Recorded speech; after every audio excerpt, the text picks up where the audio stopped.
rain comes. Come on. You mean the everybody- anti-inclement weather, right? Yeah, your raindrop, storm cloud. Oh my gosh, everybody. I checked the weather, it was supposed to be clear all day, no rain, and then I walked to the supermarket and walked back and I got put in the rain. People got mad for those 35 seconds. Getting It rained a couple times, but it was on and off though. They got mad. like sprinkled on. Because I have this. Up and down. I got from the park across the street into the library. They're getting drenched. I'm like, okay. Produce bag, nice clean produce bag, Just and the cart sitting outside, so grab it. waiting for you. Yep, waiting for me. This is just from. Yeah. And I gave you a calendar, everybody else would have. No. Come on. I love these questions. I love it. Welcome. It's gonna be like lunch and middle school. It's like, can I sit here? No. Yes. His trauma is coming up. Those of you who haven't been in this office before, please don't be a stranger. You're welcome back anytime. We're here through the summer just because you all aren't meeting, although we'll see about that. We're here and I always like to have a visit. Do you guys have reduced hours in the summer? No, Do you guys have interns? we applied to have an SYEP worker. We haven't yet. And, yeah, and then in the summer, we have planning fellows. I mean, in the academic year, we have planning fellows. Why, Trixie, trying to intern? Yeah, kind of, yeah. I interned at this BID on the Upper West Side, and I'm like kind of interested in like biz and stuff like that.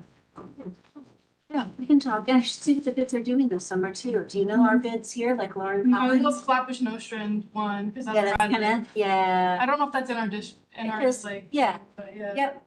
Yeah, he's There's a got great professor at stuff. C who's a sculpture professor who's on the board of directors there. What's his name? Oh gosh. It's okay if you don't remember, because I'm like a, I don't remember. I'm a non-voting board member over there with both bids. Anti-inclement weather, that's I fine. don't, We'll probably ready for 17 minutes. his last name starts with an O, I know that. If you could sign it. Professor O. That's a name right there. That's it. Professor. It's professor too, I'm like, wow. Put my phone on silent. What's it? All right, fearless leader. I should sign. Hmm? I said, I think I should also sign. Yeah. That's a good idea. Yeah. Sorry, I didn't even think about we have like a more formal board member sign-in sheet. I'm like, sometimes it scares me how little I know before things are written. You should only be concerned if any of us could write our names. Like, what- That's pretty good handwriting. I probably have the worst. Oh my gosh, what about my last? I'm gonna try this. You gonna redo that again? I'm messing up. Yeah. That's because they don't teach penmanship. No, they. I was gonna say, I remember cursive, the block letter. We don't, In this way. My cursive is. we don't need it, That's not. unpopular opinion, we don't need My it. cursive is undefeated. Wrong. I don't need to have strong feelings. I love it. I'll share your strong feelings. I just. To learn this on the side, y'all. There's so many ways. People are not learning handwriting on the side. Look to know your letters, y'all. What did you do? In between my streaming episodes of Netflix, I practiced my web letter. Saw that. Oh.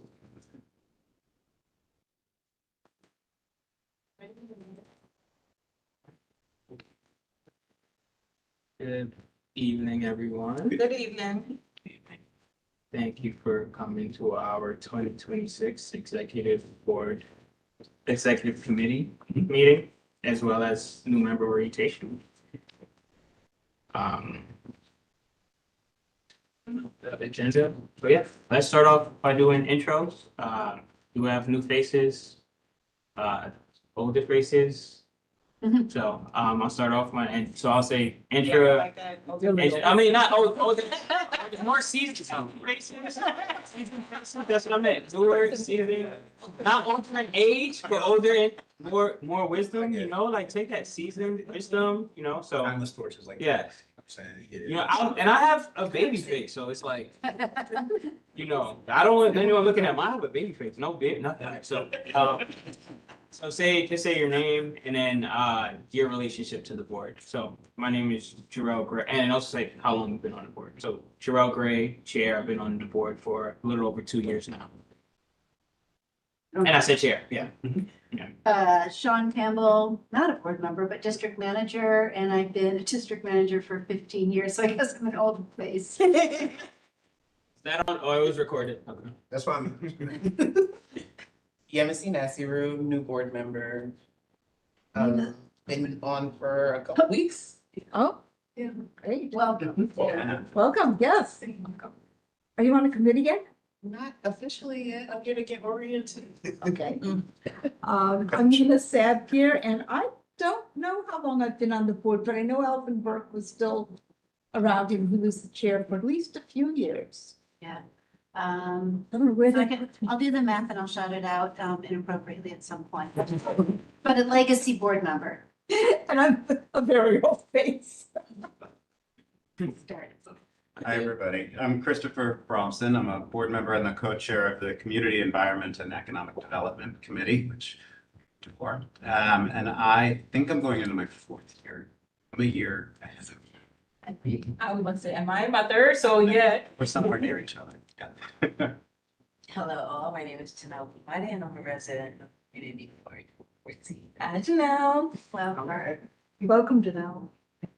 Ornella Parker, I am second vice chair of the exec committee, co-chair for youth service, education, libraries, and co-chair for the transition committee. This is, I believe, my 3rd year. I start losing count after 2. That's just anywhere I am in life. So yeah. So I am Carl Henry Cesar. I am co-chair of the Health and Human Services Committee. The other co-chair is Avec Clergine. You may have seen that, not even may have, but you have seen it in the prior board meetings. And I have been a board member for 7 years.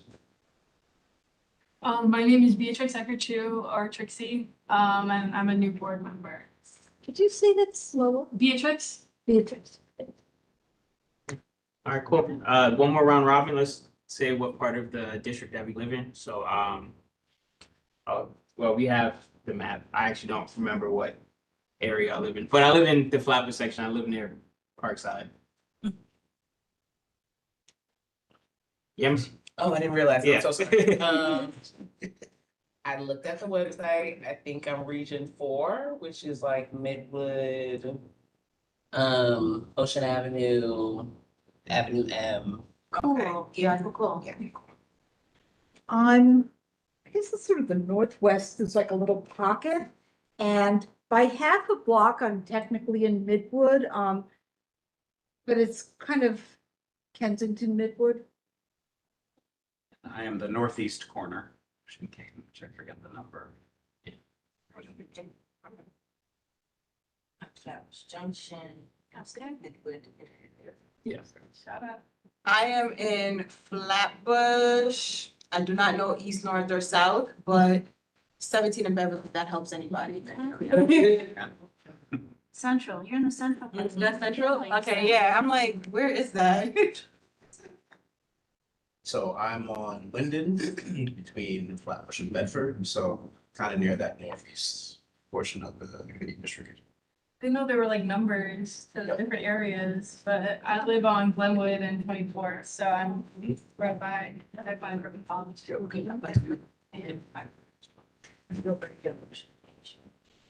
Hello.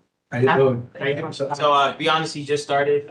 We were doing intro, so happy to have you join us. Do you mind sharing your name, your relationship to the board, and what part of the district do you live in? My name is Lionel, and I live right off Flatbush and Caton Avenue. Okay. And I've got a small consulting practice. And I'm just here to learn, listen and learn, and see what's going on with the crowd here. All right. And meet good people. Okay, awesome. Pleasure for you for joining us. Thank you. So today's our new member orientation as well as our executive executive committee meeting. So we're more or less are gonna go over just the basic operations of our board, how we operate. And then just talk through some of our goals, how the past year went for our executive committee, for our committee co-chairs, and just started thinking a bit forward. So, Let's do it.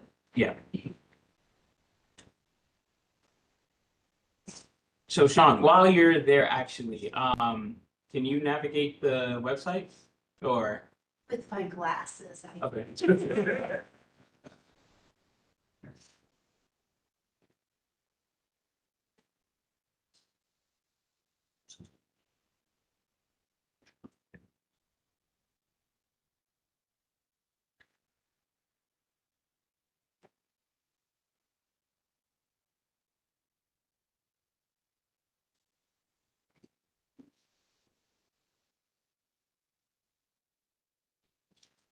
Want to go to the landing page? Where do you want to be? All right, so yeah, you can start at the landing page.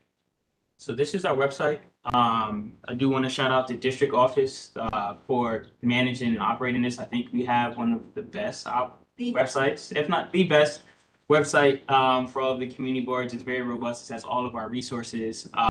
It also has all of our committee meetings and general board meetings. So it's more or less, if you haven't, as a board member, they usually ask you, have you been on the community board's website? Have you reviewed the bylaws, the district need statement? All of these things can be found here, as well as our calendar. Our team constantly sends out reminders, emails, calendar invites. So we have a pretty robust system of operations behind the scenes through our district office. So I really want to commend just having that great infrastructure, because it makes everyone's life easier when we are organized. So part of the reason why I was asking everyone what part of the district that they live in is because we are broken up into 4 regions.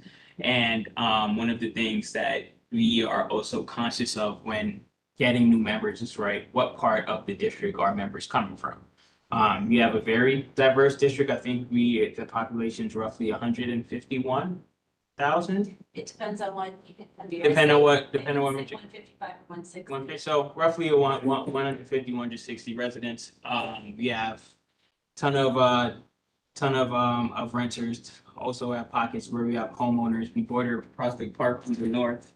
Have Brooklyn College, right? So it's a diverse neighborhood, and when we get new members, we're always analyzing where are they coming from and what areas of the neighborhood we need to do more outreach in, or trying to think about how can we get more applicants. So it's a good way just to orient ourselves. Can I add to that? Yes. Resources, you'll see resources for board members. And those were the documents that Chair Gray was suggesting that you familiarize yourself with. Yep. So you can go to about CB14. I think that's where we have can you go back to the tab? You want to go jump right into our bylaws? I think if you scroll down, this should be our bylaw. So the first document that I want to go over is our Constitution and bylaws. This is our document for how the board operates, functions, and our responsibilities. We actually, before my time, but I think the bylaws were rewritten and approved in December 2021. So during the pandemic, we took the time out to rework our bylaws. So within this, it has what a community board is, what is our purpose, all of our committees, what are our practices for our meeting, when do we have our meetings, the roles and responsibilities for each committee, each executive board member, and it's the guiding document, right? It will tell you how we operate, a general scheme of things in 10 pages. Any questions? Cool. So I don't think we have this on our website, but everyone should also check the New York City charter. It's the city's more or less constitution, and there's sections in the charter that also. It's there. Is it there? Resources. Oh, it's perfect. Cool. Yep. You don't have to read the full charter. So yeah, I wouldn't recommend reading the school charter. I had to do that in grad school, but yeah, this gives you an explanation of what a community board is. I think especially chapter 70, chapter 69 is sort of how they were formed. So the next thing that I'll probably want to go over is our district needs statement.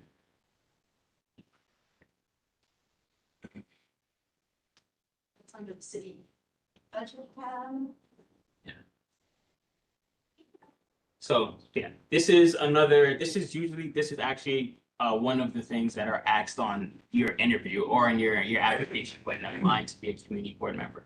Have you reviewed the community board's district needs statement? So this is one of our core documents that we have to submit every year. I think it's a very good resource because the first half of it gives gives a lot of data about the district. So pull stuff from the census, what's the population, where do we rank on green space, housing violations, affordable housing, you name it, the whole gamut. So it starts off with just like the profile of the community board.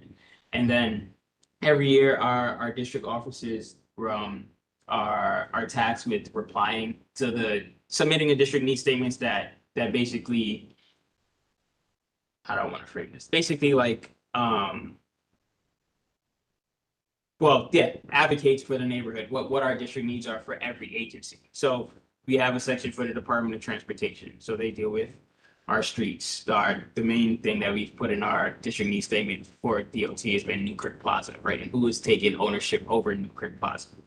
Another thing is that we've been advocating for through our district needs statement is finding a new 7-0 precinct. So that's been NYPD, right? So this is a document that gets submitted every year to all of the relevant agencies about what our needs are in the neighborhood, right?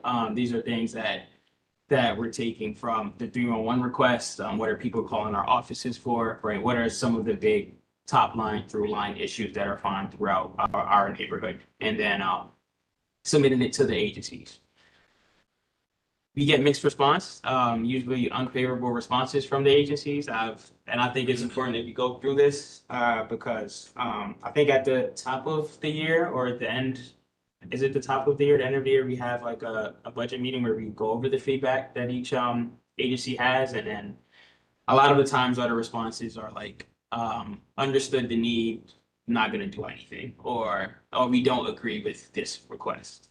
And another prevalent thing that we've consistently put in the district needs statement is that the community boards across the city haven't received a budget increase in roughly 20 years.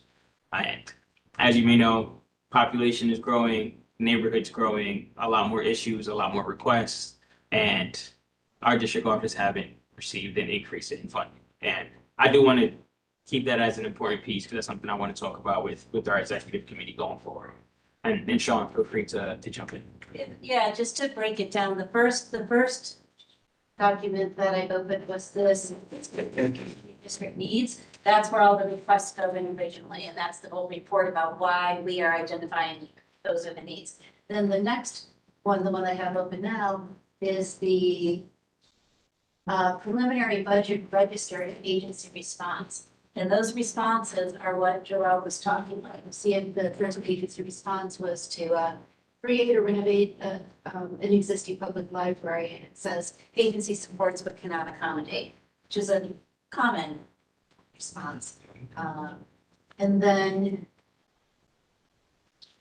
once that gets submitted to us, we then write a letter of comment and say, the responses aren't that. So the letter of comment is the third step, and then the final step of the process is the final budget, the adopted budget with responses. Which don't tend to change. 4 documents for each agency. Excellent.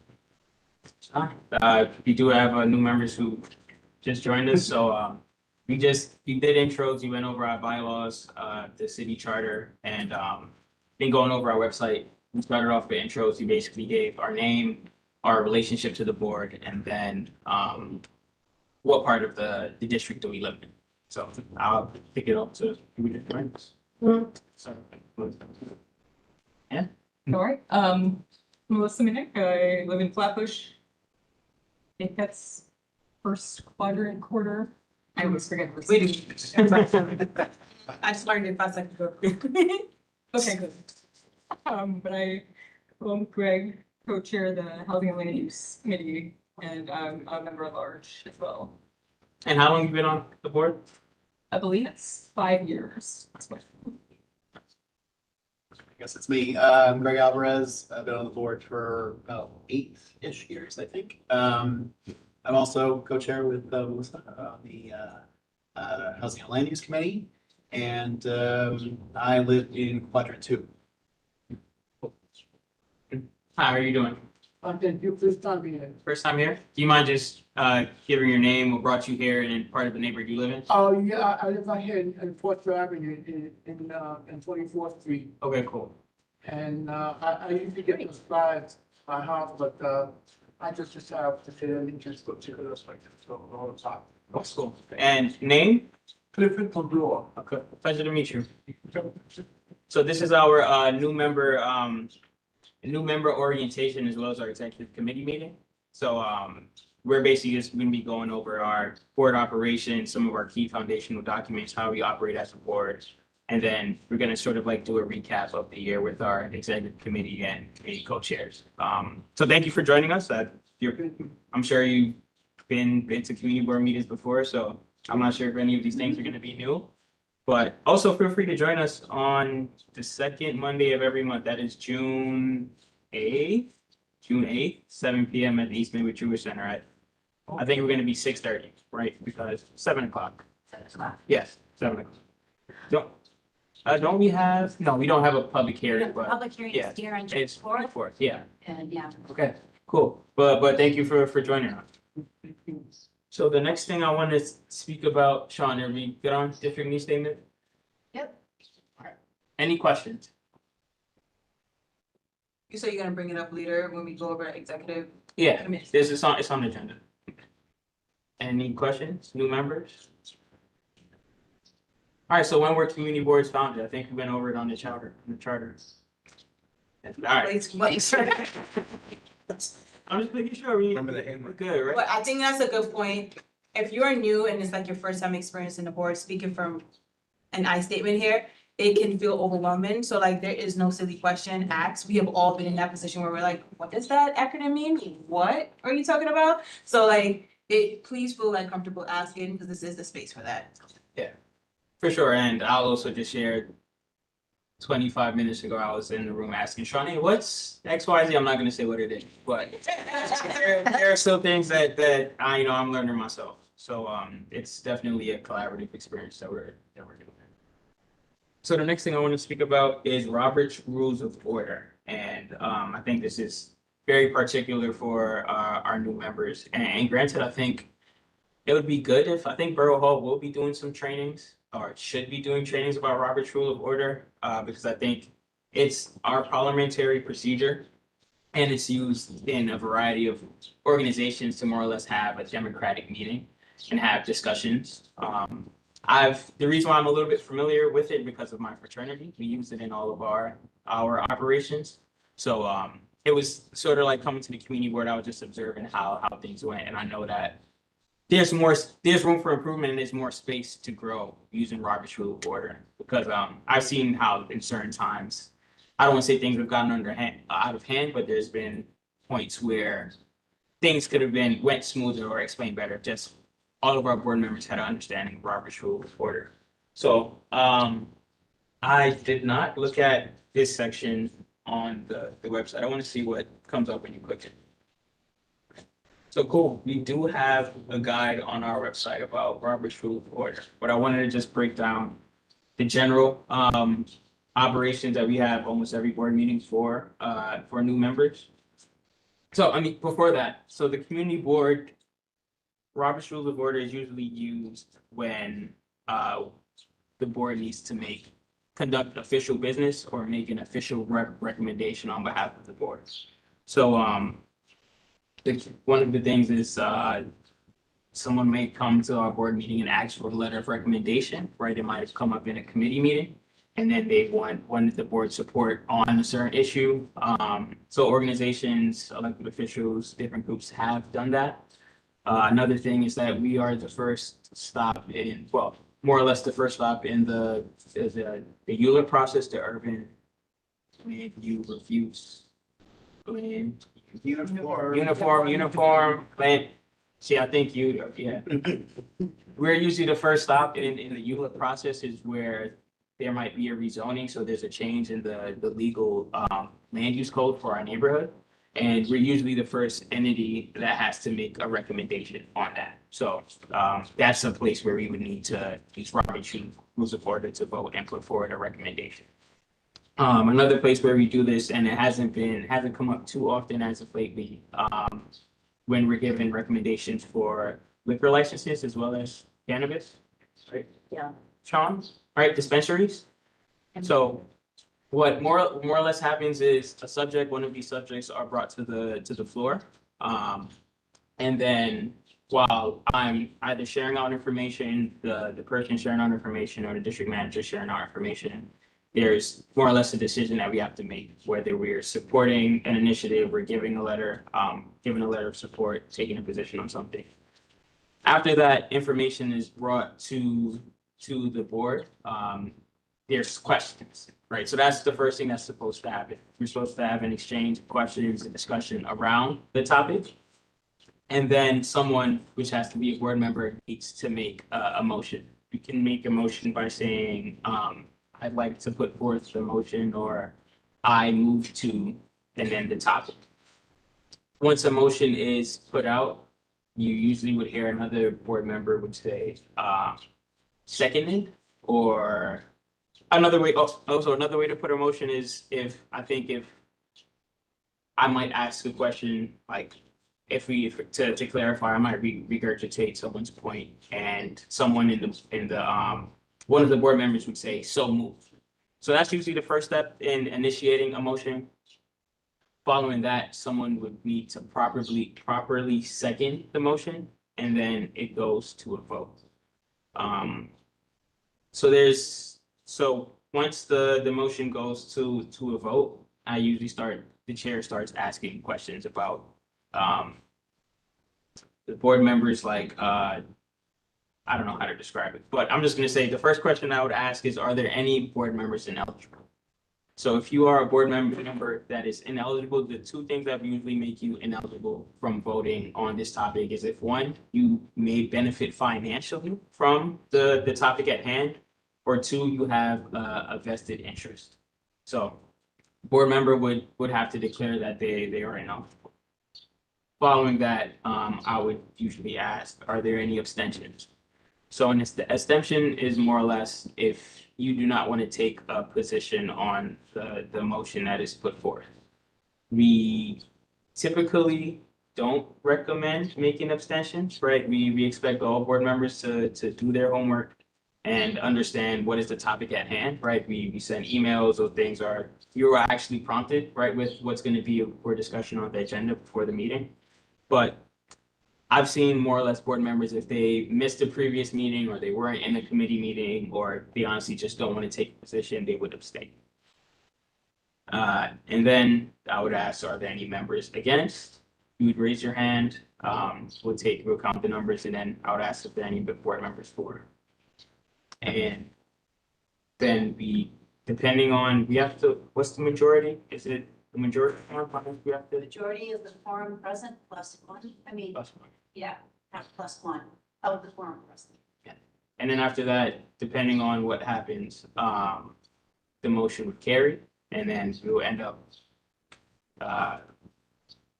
going forth with what was the topic at hand, right? The motion was just a letter of support or recommendation that we're making usually to an agency or borough hall, or the motion would fail.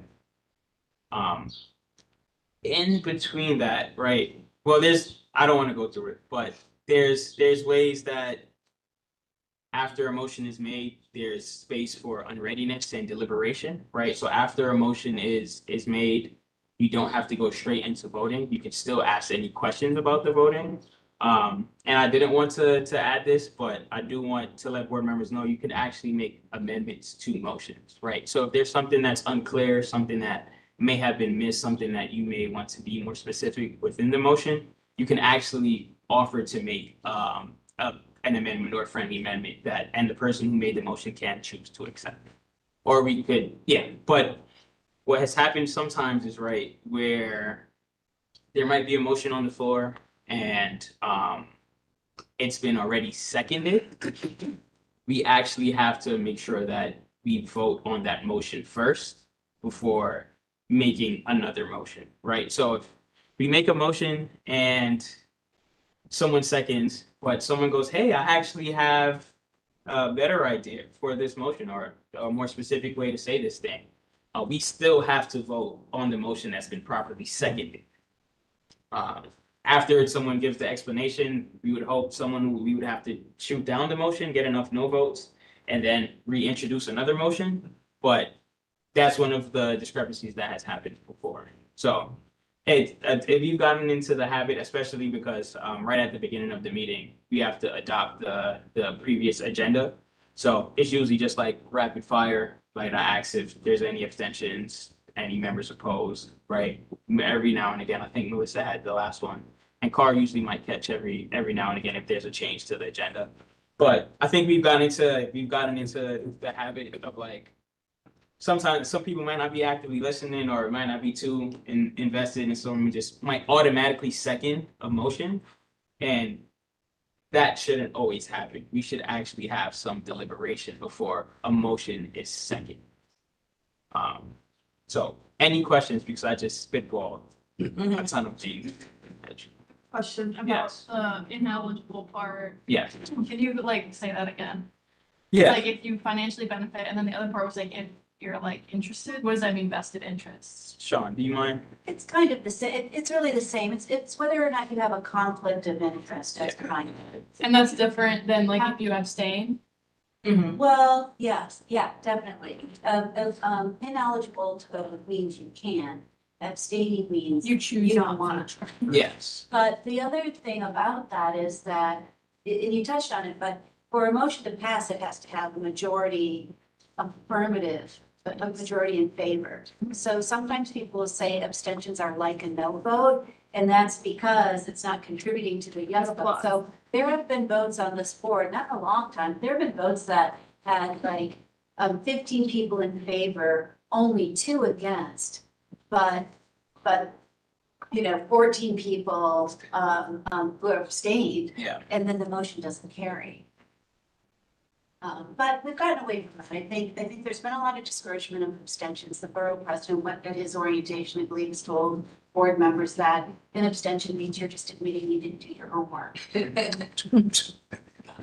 So, straight vote. Florence, thank you for joining us. Do you mind giving an introduction, your name, your relationship to the board, how long you've been on the board, and what part of the district that you live in?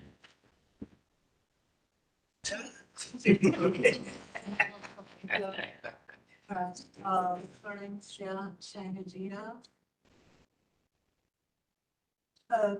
Community code, safety co-chair, and, one of them. How long you been on the board? His legacy board. Good answer. Good answer. Yeah. Okay. I did not say. Did I say that before the recording? Was on the recording. We started recording. That's lying, bro. Can we chop that out? Are you asking to be censored? Oh, no. Oh, it's Not the not. same as censure. Great, just to be sure. Edited? Oh, and I live in Region 1. Cool. So the last part of this that I wanted to include in the new member orientation, because you guys recently just got appointed and we're about to go on recess. Our last meeting, we meet 10 times a year except the months of July and August. But during the summer, we are having a variety of tabling opportunities at every street fair. So please look out for your email. The transition committee send emails, the office sends emails, I send emails. There's going to be opportunities for you to engage, meet other board members, and then also volunteer, spend some time over the summer. I think we have tabling events up until September. One So each that- month. One each month. So that's something that our transition committee has completed. And Ornella, if there's anything that you want to add, but I think it's a good opportunity to engage over the summer during the recess. Sean? I will add that at our June meeting, the board will vote to empower, this fancy language, empower a committee of the whole. And the committee of the whole means that if there is any business that arises over the summer that is time sensitive and needs a meeting before our September meetings occur, whatever board meetings who can make it and be present for the committee of the whole meeting, they count as quorum. And any actions that they take as such can be it can be implemented before the board is ready to be, and then the board has to go through a sort of mechanical exercise of ratifying it at the next meeting. But that's just a heads up, there could be summer board meetings if something arises. And it might, it feels like, don't say that. Oh, can you? Sean, I got flights. All right, we'll talk about that. Had meetings in the summer. We have Yes. to do the whole meeting, have our city of yes. Yeah. But even before that, we've had situations with, and people wanting to make changes to their property or some other things that have come up. Had an occasional land use. Fuse here, yeah, here and there. All right, knock on wood that it doesn't happen, but yeah, it's been needs to happen, it can have, recorded, happen, yeah. Our next, tape, you Yeah. can go ahead. I was gonna say, if you are a in-person, hear it by mouth kind of person, the next tabling is the Midwood Mardi Gras, which is June 14th, say June 14th. That is a Sunday. It is from 10 to 6 p.m. Our tabling time. It will be on Avenue M between Ocean and East 13. Don't quote me exactly on the spaces, but that sounds about right. So if you don't want to go to your email, I am here. When the night wraps up, find me. I'll get your name down for you. There are different slots. You will not be alone. There's about like 3 to 5 people at the table each time. So a lot of chatting, getting to know your fellow community board members and just your community in general. And it's a great time. We did the Church Avenue Street Fair this month. Dang, time is flying. This month felt real happy. Yeah. This month, and it was a blast. The time goes by really quick. You're just dedicating like 90 minutes out of your day and more if you want to. So please, if you haven't signed up, find me at the end of this meeting. What date? June 14th. Ah, good job. And I'm not going camping. Because I'm already. Yes, Nina. So, the next thing on the agenda is, about our committee and committee assignments. So, on our website, and I'm sure you've seen at our board meetings, we have, I don't know the number of committees, but we have committees. Yeah, Sean's gonna pull them up. But, I don't know if we don't have them right now, but, No, everybody will get their committee preference form at the June meeting. yes. And we'll post it on the website. But it's like 3 choices, their top 3. Yep, so Top 3. you get to select 3 committees. New members are encouraged to just go to as many committee meetings as possible, just to get a feel for what some of the topics are, as well as going on our website to see to see some of the past recorded meetings. Just to see like what are some of the hottest issues that are going on within the neighborhood, what might be the most interested. Can't guarantee that you will get your first choice, but we try to get people their top 2. So definitely just get a feel for some of the committees and check out those meetings before the end of the year. Any questions on that? No question, but I just put out there, you service. All right. We knew, I'm just joking, we knew, it rhymes with youth services. Can't help you out. And also, community safety is a very good one. You're really doing great. No, all jokes aside, find what you're passionate about or what you're really interested in and like join that committee. But again, your services. Human services, something that's true. Or environment, they all want to say like, They do. you know, they all. Housing and land use. It's true. I'm just saying, whether you're interested or not, we have a meeting happening next week, that you could even just, have. Yeah. It's audited. Yeah. Well, our speaks for itself. You don't even have to say anything, if you're interested in your community at all. Nuts. So that if you're on a particular committee, doesn't mean you can't go to the other meetings too. Oh, They're generally on WebEx. Last year, who I think you win the award for most. Yeah. Yeah, Meetings outside of your. let's give her a round of applause. And then for some of the non-board members, another key piece is that you can join these committees as a public member, right? So you don't need to be a board member to still participate, right? You can join one of our committees as a public member. So that's something that you can definitely explore if you are interested in engaging in another way. Right. Human services. Really? Yeah. Okay. Question. Yes. How many committees can one person sit on?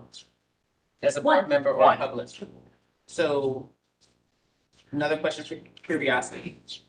Using myself as an example, can I sit on one with all the words as a public and then use as a board member? No, members of the Okay. public members of committees are not board members. Yeah. Board members are assigned to one committee, but you can go to all of the committee meetings of the other committees. So if you were torn between two, and there's no, it's a pretty casual board in terms of participation. They don't say, I'm sorry, this part of the discussion is for committee members only. Yeah. There's never any of that. I don't even know what committee Nina's on, because. I think it's community environment this year. So that you're playing a role in as many committees as you want. The difference is that you are required to be in the committee you're assigned to. You are merely invited to be in the. Next question, so thank you for reading my mind. Okay. Cool. So we do have a few committee co-chairs in the room, and I just wanted to open up for some discussion about how the year went, being a committee co-chair. How was engagement? How was attendance? Were members keeping their cameras on during meetings? Were people engaging? Were people asking questions? If you did host an in-person meeting, how did that go? Right? Some of our committees, I mean, we have human services and youth, not the best committee here, and they host pretty big events throughout the year. Our youth resource fair and as well as our nonprofit roundtable that we had a couple weeks ago. So I just want to hear from our community coaches how things went, how was engagement, were some ways that things can be improved, and also did you host an in-person committee meeting? And we're going to get into why I'm asking that, but also committees, for information, committees are required to host 3 meetings a year. They usually host more, but you need to make that requirement of 3. Open floor. Well, this was my first year co-chairing a committee, and I really loved it. Community Environment, Cultural Affairs, and Economic Development Committee. We had a great year. There were really engaging presentations. I learned, and the committee learned a lot about what's happening in Prospect Park, all of these incredible programs.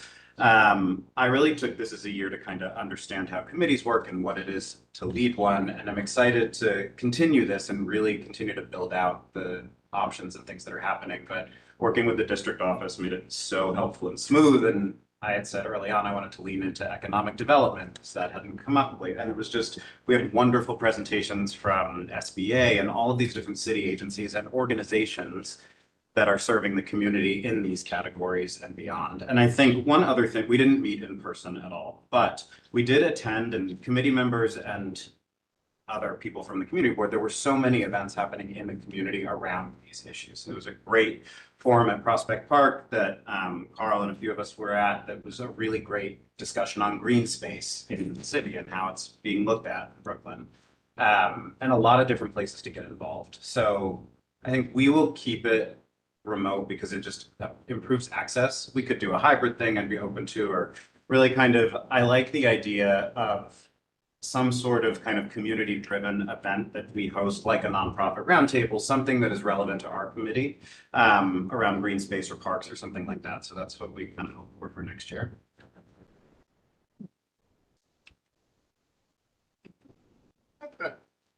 Okay. All right. So Melissa, I'm sure can offer some other insights as well. I'll just say as well that I think, our year was also very productive. I always find that, our committee meetings, there is the, pretty high level of engagement just because of the issues involved. We did have some, very, very good, very good presentations this year. And now that we have, where are we, by the way, on our resident planning fellow? Where is her project at? Has she She turned did it? her final, yeah, she did her final presentation at the, what was the May, what month is this? April meeting, I guess it was. Yeah. And then but I don't have her final graded presentation, but as soon as we do, we'll put it on the board. But she's interested, this is a planning fellow through the Fund for the City of New York, and is interested in being a public member of the committee.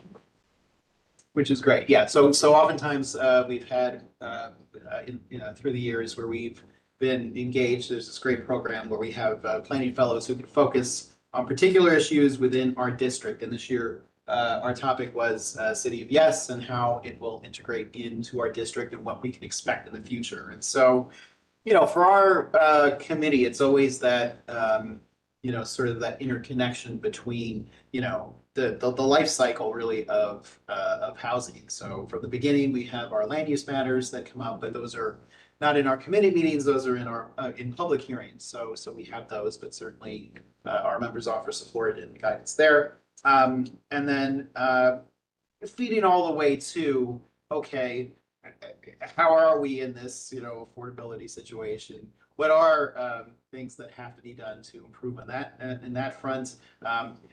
Also, sort of on the end of things that we've had presentations here about it.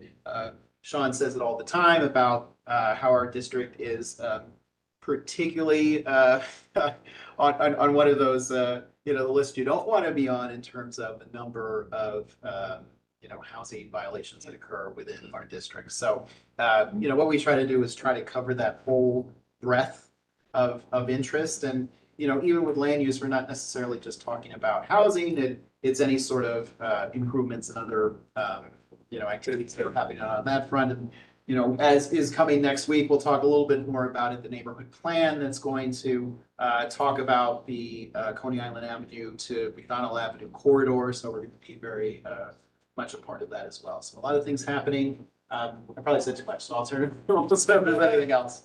No, I think you summed it up well. I think online has worked really well for us, at least. It seems like obviously have our evenings and, as I always advertise to everyone I see, that we're in our building, et cetera, it's like, yeah, we just have this on in the background and be making dinner or doing whatever, and you'll learn a lot.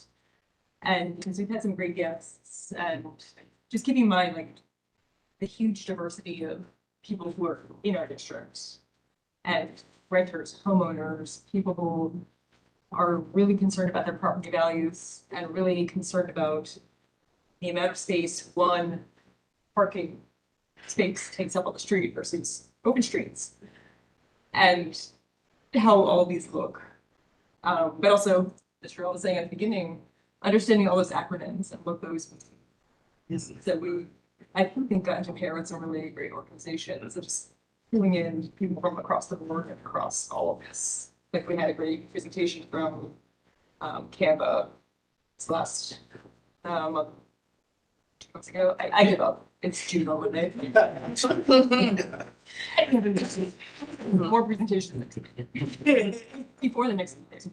But just about like what does that look like building for low income, like supportive housing, because a lot of people hear these terms and I mean, let's face it, like in New York City, a lot of people are afraid of homeless shelters. As soon as they hear that, that's a red flag. And for myself, I worked in supportive housing for many, many years, like well over a decade. And everyone who was there came through, they were homeless at one point and they came through shelters. And there's a lot, I think, of stigma and what do you do with that? People need a place to live. New York City has a right to shelter, and what do we do with this when there's a lot coming from, both citywide, mayoral, and elsewhere, where it's like, well, we have to build everywhere. And CBS, what does that look like? And what does neighborhood planning versus elsewhere? But helping explain and helping it so it's not just us doing the talking. I think that that's helped really shape what we're doing. Great. I'm one of the co-chairs along with Eric, who's not here tonight. He's dope. For Youth Services, Education, Libraries Committee, and I would say engagement wise, I think we had a good year for engagement with a mix of both informational informational presentations virtually. I think those are helpful, along with planning for the Youth Resource Fair. I would say attendance wise, I had to do a quick look back at attendance. I think attendance could be better. We have members who are always there no matter what, or members who are there about like majority of the time, but then we also have members who haven't shown up for a committee meeting, and we had quite a few this year. So there was a lot of opportunities to do so. So I think for me planning ahead, there are things as a co-chair we can do to improve that. And I think a lot of it is around building relationships, because I was looking at some of the names, I'm like, there are people who like we haven't like tapped in with, or like are not regularly like, connected with. So I think there's some like relationship things that we can do as a co-chair there. I would say in regards to being virtual versus in person, I think because we have our large youth resource fair, I think it balances itself out pretty nicely, because we end up spending time together, because almost everyone who and beyond who's on the board will like show up and support in some capacity for the youth resource fair. And then we can like spend the rest of the time online, making it as convenient for people to like plan and speak. So yeah, did I ask all those questions? Yeah, you did for me. Okay, and then speaking from the transition committee hat, I am co-chair with Nikki. And I would say that I just realized we're not up there. We gotta do better, y'all. Yeah. It's not a time. Well, you're an ad hoc. But I thought we voted that it's no longer. I have to do a bylaws revision to put it down as the time. Okay. I have a question about that, but we'll talk offline. I would say just the nature of our committee from the times, we don't meet as frequently, but when we do meet, it is around engagement. So I think that part is fine. We're doing the tabling and like the things we have planned coming up, I think will help with a lot of like more engagement. But yeah, I just think, I don't know if there's anything else beyond that. Besides like just actually planning things for us to do, that's a board overall. Barb, Valencia? Oh, alright, excuse me. I'm a little bit on island time, I just feel like. Oops. From where? Humble brag. Yeah, so. From all the islands.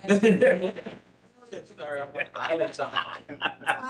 I drove 3 hours there, but anyway, this was like the one. So community safety, so here's. I'm awake. Community safety, so I'm the secretary of the 70th Precinct Interfaith Clergy Council, before becoming secretary for the Community Council. And as such, we would partner with the Community Affairs Officer at the time, our illustrious Detective Joseph now, but Officer Joseph is such a sweetheart. And Detective Newsy, who's been there. We have some really great officers.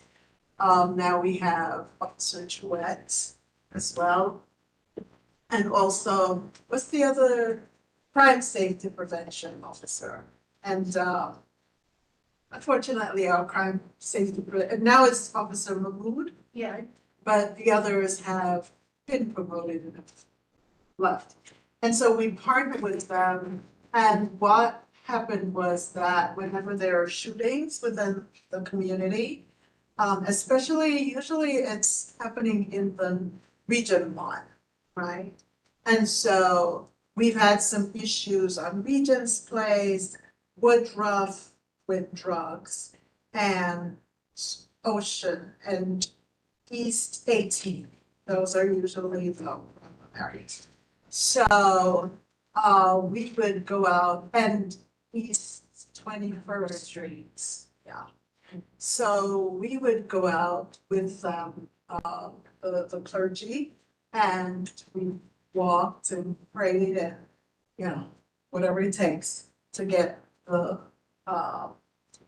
areas to becoming, to having less violence there. So one of the issues, Officer Joseph at the time, now it's Detective Joseph, asked if I would spearhead, what would I do? And I said, how about like giving back food and bringing resources? So he said, go ahead and spearhead it. So I did. And what we did with that was got all the stakeholders and including our community board.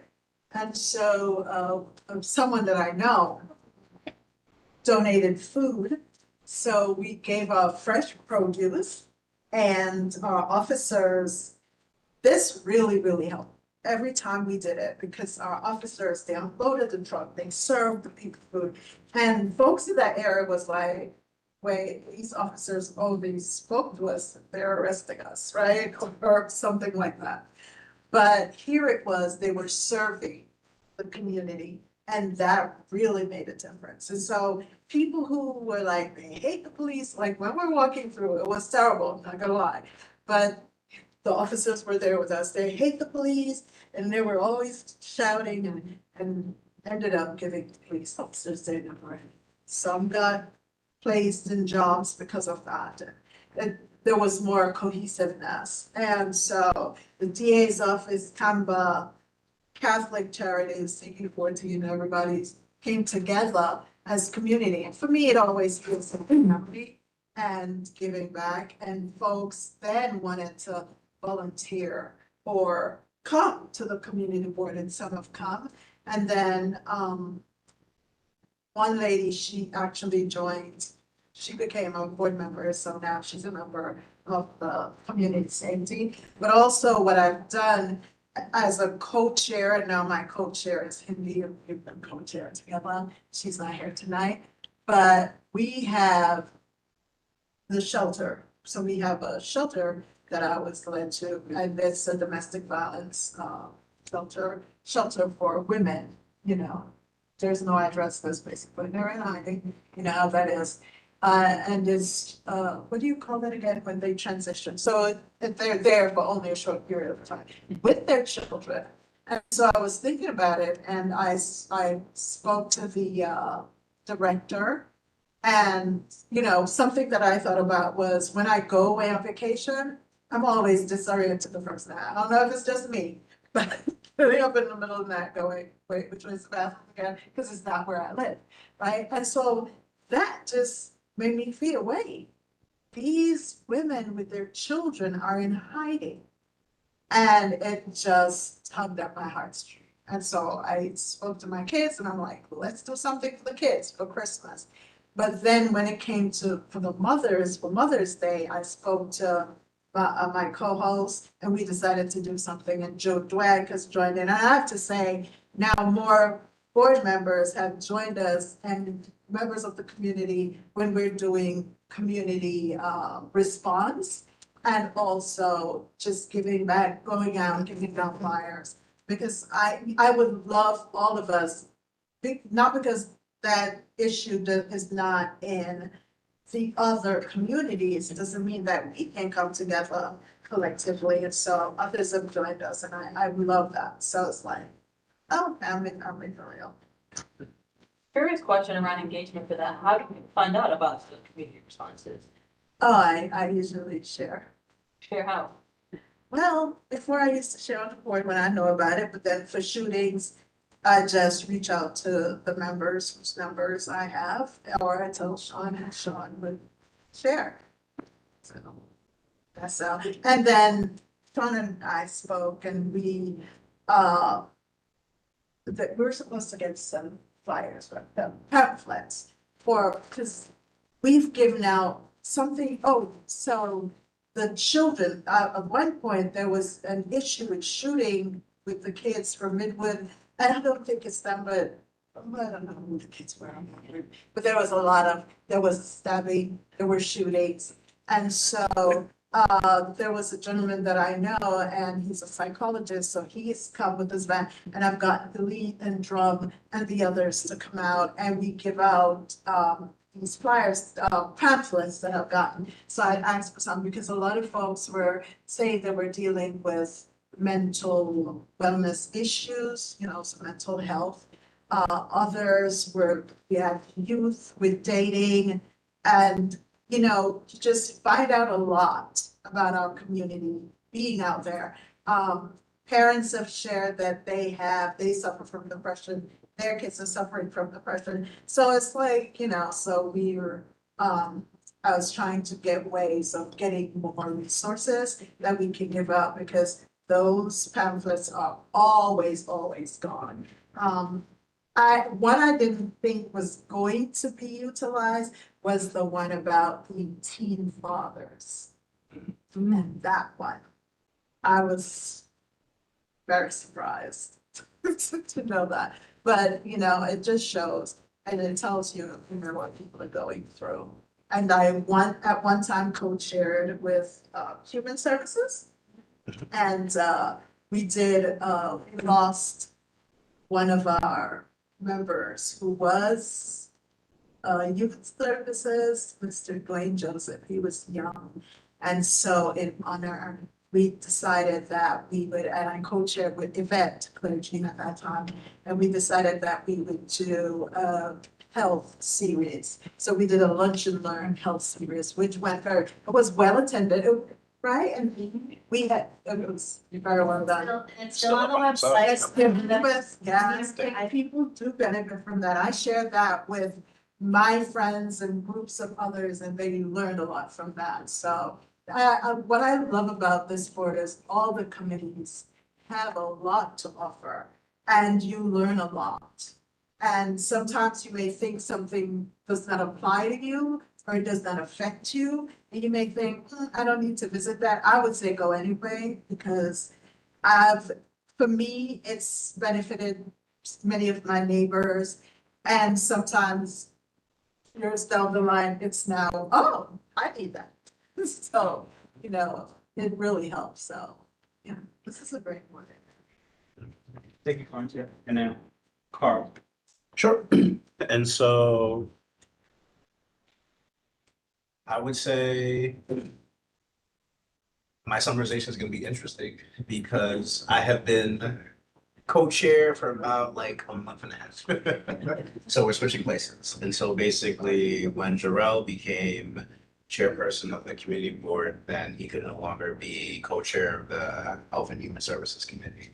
And so thankfully I was appointed to that position. And so for like the almost 2/3 of the year that you and Yvette were committee co-chairs, there was a lot of engagement and attendance. And then for the little bit that I've been co-chair, there's been a lot of engagement and attendance as well. And so some of the meetings on like amenities at the New York City Health Hospitals, there's also the joint meeting that happened with the community safety as well too. And then also we had our nonprofit roundtable that took place last week that was very great. And so I would say the engagement has been great just because, you know, sadly, there's a lot of people who need help. And unfortunately, that number of people who needs help only continues to grow. But the good thing though is that there's so many different organizations doing a lot of great work in terms of the ways that they're helping people, that it is always great to hear the stuff that they're doing and all the different pockets of resources that are available to help people. And so all our meetings were virtual. Actually, I would say the meetings were virtual except for the joint meeting that happened with. I think we actually had two. Were there two joint meetings? I think. Yes. Well, we had one by ourselves. Yeah. And then we had a joint with. Okay, got it. So the Health and Human Services, they had two in person, and then one of them was the joint meeting with community safety. And then also there was the nonprofit roundtable just had last week as well. So I would say for that year, I thought that setup worked. And so, yeah, for next year, of course, the nonprofit roundtable meeting would be in person. And then, you know, we'll see what happens with the rest of the Health and Human Services Committee meetings as well too. So, Asma, we were doing, we're just discussing like how running our committees went. But I would love for you to introduce yourself, tell us name, relationship to the board, how long you've been on the board, and what part of the district you live in. So, hi everyone, I'm Dr. Asma Nazi. I joined the board in September this last year. I know, right? My goodness, I'm still here. Time flies when you're having fun. I joined because I work in a Council of People's Organization, so I don't live in the district, but I grew up in the district, right on 29th Avenue, above Copo. So, and that's where I work. And I am part of the Human Services Committee. I try to attend all the different committee meetings as much as I can. That my time fails me to. So, yeah, so the reason why I wanted to have a conversation about committee engagement and how things have went over the last year is because I think there's ways that we can maximize engagement. There's ways that we can increase engagement, and there's also ways that not only increase engagement within our committees, but within the community. I was Human Services co-chair for the first half of the year, and having the in-person committee meeting was very receptive. Having the joint committee meeting with community safety was also like probably one of my best experiences being a board member. We had a presentation from the FDNY. Was it control? It wasn't control the fleet. Is it control the fleet? Control the. We had a control the fleet training Yes. paired with a Narcan training from Dynamic Youth Community. And, it was well attended. Board members were engaging with each other, speaking. And I want to implore committee co-chairs going forward to at least have one committee meeting in person. And also, while not mandatory, but think of some of the overlaps with other committees, right? I know we've been doing that virtually over the year, but there's a lot of overlap that can take place, and I think it just offers more engagement for board members to engage. So I do want to challenge committee co-chairs and future committee co-chairs to have one in meeting. We have a beautiful office that it can be used more, right? With respect, yeah, that can be used more, and I think it's a good way to increase engagement. Another thing is that I did send out everyone's emails, right? Bernelli, you can now reach out to your committee co-chairs. It doesn't have to be the office will send a calendar invite. The office will schedule a meeting. The office would also find people to present, but also now committee co-chairs, you can follow up, right? We're not strangers, right? I'm not saying go down and call. We all are adults and have our own time, but no, shoot an email. You can create a contact list and email the members of your committee, just reminding you what's on the agenda for the next meeting. Find I seen that you had. Yeah, I just wanted to say, and I'm going to say this part, but my co-chair, Hindi and I, as well as Dr. Asma, we're supposed to, along with Malka, we're having a Mother's Day event for the mothers at the shelter. It will be held on June 13th at our tent space. So just wanted to know. You let me know. And do you see, sorry, not to cut you off, but you see that I've been using the chair email a little bit more frequently, right? So I'm happy to elevate and escalate things for members. Or not. Three things. First is when you say have at least one meeting in person, if you have a event as a committee, can that be in lieu of? Because I'm just trying to think. So, yes, so that's also on the agenda, but yes. Okay, so I'll hold off on that one then. Second thing is, thank you for the email, because that is my natural habit as a school leader, is reaching out to people, informing them, building relationships with them directly. But I thought there were like some semantics around like people's information. So I would more than happy to do that moving forward, and I think that would help a lot, because I'm like, I want to reach out to people, but I don't know their information. On that same note then, tying back to what Florencia said, Is there a way to do like some board-wide platform where we can communicate more in the moment? Because I feel like the only time we're always together is the monthly meetings and things happen between months. So like, I didn't even know that Florence was reaching out to people around like community responses and things like that. So if that could be something that could be shot, I don't know what the platform would be like, but like could be shared on that platform and be like, oh, great, this is happening. I'm more than happy to do this, or, you know? Great idea. It should. I was gonna jump out, but I'm gonna let the district manager respond. No, I wasn't, I had something else. Okay, I wanna oh, respond I to that. mean, I think it's something to consider. I'm not sure if other boards have it, but I think WhatsApp could be a common place. People can agree to join or not, but I'm just thinking through management. But absolutely, I think Florencia bringing that up, it's like, if something is timely and we want someone to come. And in addition to that, many of our members are part of great organizations in the district, right? I actually have the Copo Friday food distribution in my calendar. I have and I follow like other organizations on Instagram. I think Wakil he has is on Thursday, right? So please like let us know. So yes, I also want committees to try to have one event in person. Well, it doesn't need to be in person, but an event in general, right? It can be a webinar. In March, April, we had a film screening, right? That can count as an event. It could literally just be a walk, right? A walk of Prospect Park, a walk of some places in the neighborhood that might require a slow zone or a speed intervention. So I want us to think about how we can further engage within the board and also our community. We have people who come and present, right? I feel like they're great opportunities to follow up with them and be like, hey, can we tour your facility, right? Can we do a program with you? Can we host a walk? Can we host another education session, right? Because I know they usually present for 10, 15 minutes. So just those are some ways that I want to get the board thinking, right? How can we take this from online, just receiving information and presenting, to actually engage in the board more? I know Human Services has a nonprofit roundtable, youth, libraries, education, all the letters has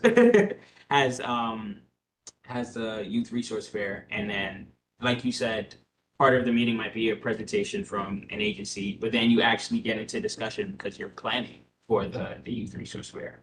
So I do want to compel all of our committee co-chairs to try to plan something in person. And then lastly, I think give the district office recommendations to join, recommendations for presenters. So I know the district office interfaces with our agencies and nonprofits throughout the organization, but we all have networks. So I think that could also help with being proactive and bringing in different perspectives to our committee.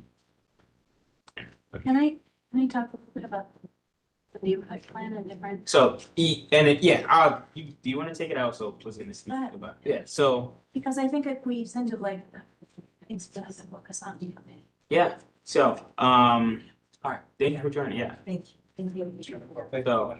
Thanks for joining us.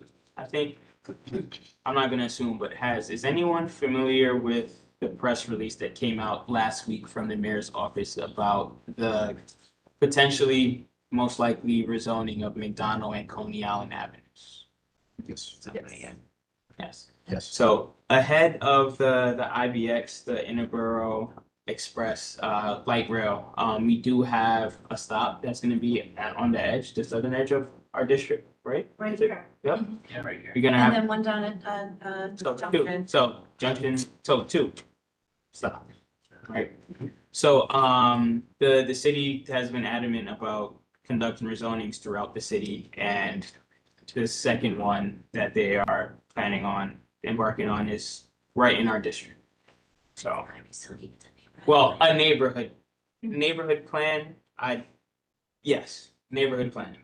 And I also think this gives us an opportunity for our committees to engage with Department of City Planning in a variety of ways. So not only when we think of neighborhood plans, we automatically then go to, oh, this is just gonna increase housing. But a neighborhood plan allows us to actively engage with the Department of City Planning and give recommendations amongst a variety of things, right? So for community safety, that's not something that you might engage with the Department of City Planning. It's not something that immediately comes to mind. But, you know, street light interventions and lighting interventions in different parts of the district, that's something that you definitely can speak to about Department of City Planning. So I know that the office and I are going to start working on some guide on like a guide of how you could possibly start doing that. But I think when it comes to, you know, green infrastructure, community development. I think Christopher Brown's is gonna be very busy next year. Yes, and thinking about green spaces, right? Our neighborhood, I think, is in the bottom 10 in green space. We It's border about two. bottom 2. Oh, so yeah, bottom 2 in green space, right? We border Prospect Park, but we have very little amounts of green space in our district. So I think this also gives us the opportunity to actively engage with what's coming, and I think a neighborhood plan is a good way to do so. So that's something also to think about when we're having our committee meetings and inviting speakers and engaging with the Department of City Planning in the months coming forward. And, you know, Yeah, I mean, I go to all of your committee meetings. So I just want to say, no, not for that. I just want to say that I think that for presentations, the remote meetings are great because it's you know, kind of one-way conversation a lot. And being remote gives people more people the opportunity who can't get out to join. But for the engagement thing, I find that your in-person meetings have worked well, like tonight, like the back and forth and the sort of the serendipity that arises when you're in the room with somebody and you're totally focused on what's happening and you're not like, you know, kind of cleaning up after dinner while you're also trying to engage. So that's just what I've observed in the dynamic of your various committee meetings. And yeah, I think that everybody should be really excited about the year ahead in terms of weaving each committee into the neighborhood plan. And I was on a meeting with FDC and Greg was on that. Was anybody else on that? It was an interesting kickoff. But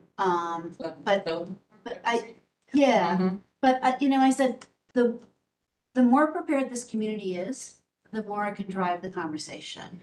And so I hope that from all of the, you know, perspectives of your committees, there's gonna be something that everybody can add, and like more lunch and learns, you know, we can take time out during the weekdays to do lunch and learns. And so let's talk about where that might fit into what you want to do. Yes.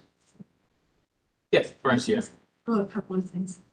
I just wanted to share that I usually share the meetings, you know, with folks outside of our community because we're a great example, no joke. Folks are really struggling in other communities and they learn a lot. And now some are more organized. I love that. Okay, you all have set an example for that. And I also am grateful for COPO because I think something that we could do. Before 2020, I was doing this for some of our neighbors, like they're, you know, ones that have lost their husband or are very old. And I would just go there and speak to Mo and I'd collect food and groceries for them. And they're really grateful because if we can do it, you know, then we can, because folks really are struggling. Sometimes folks are very private, but so to pretty much everybody. So folks share what they're going through.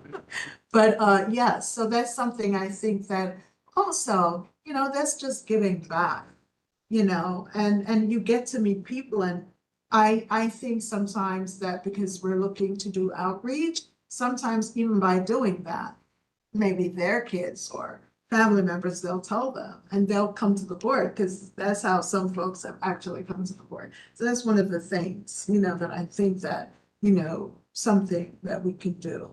And we have, as you said, we have great resources within our community. And so we should share that. I share flyers. I share all these things with everybody. I do. And I think on our social media, because each of us, even if we're doing it word of mouth, or I share with the bodegas or everywhere I go, I'm like telling them about the community board. And many times you'd be amazed that sometimes they need services and they're like, well, how can I? And Sean, and she knows, anywhere I go, I see something, call 311 and give them the number. And our district manager in our office, they go to work. So there's a lot that we can do as an individual, and it just ripples out like the ripple effect. So, and I just want to say thanks. you Yeah, guys. another thing for new board members, because Florence, you just said it, so. Sure. Your eyes and ears out there. Yeah. And so, to the extent that you can bring things that you see, as you're walking about to our attention, sometimes a board member or a community member will call and say, I'm so sorry to bother you. Like, it is never a bother. It's what we're here for. And it's not a bother. It's actually appreciated because, we can't be out in every corner of the whole 2.9 square miles of the district. So we really appreciate you kind of keeping that sort of community member watchful eye on Community District 14. So, Marcia, that's actually a perfect transition to what I want to speak about next. But, oh, sorry, I'm sorry. I just Megan. very quickly, Yeah. things like the youth conference, youth resource fair and the not-for-profit, they all come at the end of the year, And I think that, something that I really have felt, for a long time is that sometimes I really have no idea who the other community, who the other committee members are. I know who the chairs are, but beyond that, it's like we have no kind of interaction. And maybe there's some way that we can have something beginning of the year or whenever, people are assigned to their committees. It doesn't We have have to the be long. reception. We do the reception at the Yeah. beginning. But where people specifically like maybe are, have like the little name tags and sitting areas, like a round table kind of thing where they can, maybe maybe formalize it a little bit more so that people know who else is on their committee and maybe exchange numbers and. I wonder if there should be committee member introductions at the beginning of every committee meeting too. I think that's something that we should have. I just got another idea that I don't want to tell and put on the camera, but I'm going to think about it when we have our first meeting in the fall. I'm going to take a note of that. I'm going to surprise everybody. But Marcia? So today, Christopher, myself, and Ian, and Christy, right? We went to the swap. Yeah. At the recycling plant, so. Oh, you did it. How was it? Made Yeah. crazy, right? Yes, our committee will definitely be considering that as our outing. Right. So, and It's crazy, right? It was I- so cool. It's ridiculous. it was, It was it one of the cooler things. it was. So That's wild. I'll send the videos to you, Sean, so you can. Oh, you took the video? I think I have it. Yep, I've been to Burke. It was like there was something Sesame Street about it too. It really spoke to a childhood. Did they demonstrate the electric trucks? Yeah. It's that fun. There's a lot to learn. It's nuts. Yeah. That There's really a lot to learn. You got But go ahead. Just like something like that, if there's an opportunity, if there's an opportunity for board members to go to a thing that's, the city agency run, the board, the committee to whom it's most relevant should be like, we're claiming this is our outing. And that could count, literally, right? It literally it doesn't need to be another youth conference, right? It just another way to. Appropriate. Exactly. So I do, Sorry, since you brought up youth, so Kupo, we were given 2 contracts for DYCD in this upcoming year. One of them is in this district. Okay. However, the school can't continue. And we're looking to find another private school who is looking for an after-school program. If anybody knows, it's up to 85 students what we were approved for. It's a free after-school Sonic program. I honestly want the funds to stay in this district. So it's supposed to be in zip code 11230, but And it has to be an independent school, not a public school. yeah. Okay, I got it. So keep that in mind. Train. I'm sorry, A-Train. it's elementary school students. Okay. So elementary school students is what we're looking for. So 85 slots. And we went back to the commissioner. The commissioner asked for a plan. we've reached out to several schools. We haven't heard back, but if anybody knows, any schools in the district that are, elementary school.